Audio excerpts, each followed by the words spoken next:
Les chances de la francophonie sont ailleurs. La francophonie désigne l'ensemble des personnes, institutions, pays utilisant le français ou plutôt la langue française au quotidien. Mais aujourd'hui, cette francophonie a besoin d'être repensée et Alain Mabankou propose pour cela de suivre plusieurs pistes. L'auteur a donné une conférence à ce sujet dans le cadre des rendez-vous de la Fondation Prince-Pierre.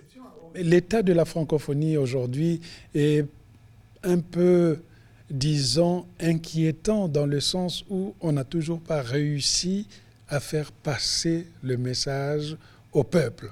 On cherche depuis fort longtemps quel serait le type de francophonie à avoir, mais on a toujours gardé cette version de la francophonie du 19e siècle qui donne l'impression qu'il s'agit de l'extension de l'Empire français, comme l'avait imaginé à cette époque-là le géographe français Onésime Reclus, qui pensait qu'il fallait vraiment chercher à installer le rayonnement de la France à travers des conquêtes linguistiques des peuples dominés dans le monde.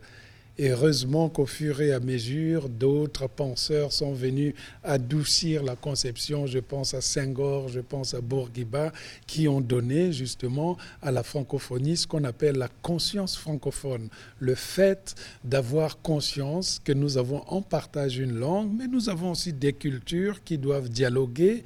Et peut-être que les hommes politiques sont ceux qui n'ont pas compris ce message, puisque entre un Congolais, un Québécois ou un Monégasque, quand ils se retrouvent autour d'une bière, ils parlent la langue française dans sa diversité et c'est ça qui fait le bonheur de cette langue-là. Véritable amoureux de la langue de Molière, nous avons profité de cet instant pour demander à l'écrivain s'il avait des termes ou même des expressions préférées.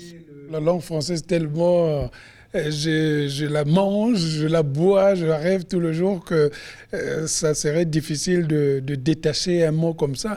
Mais bon, pour faire bateau, je pense que deux mots mais sont très très importants. D'abord liberté et puis le terme liberté d'expression. Parce que je suis venu dans la langue française en pensant que c'est la langue de la liberté, c'est la langue de l'expression. Mais en même temps, quand je tourne le dos, je regarde mes pays, mon continent d'origine, le Congo-Brazzaville, le Congo, la République démocratique du Congo, le Gabon, le Cameroun. Tous ces pays parlent français, mais n'ont pas la liberté d'expression. Et leurs dictateurs assujettissent les peuples dans des discours en français.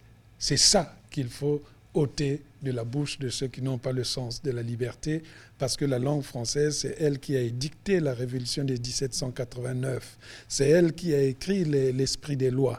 C'est elle qui a donné les siècles des Lumières.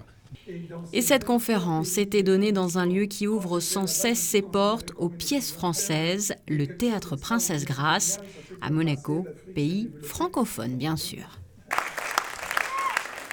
Merci.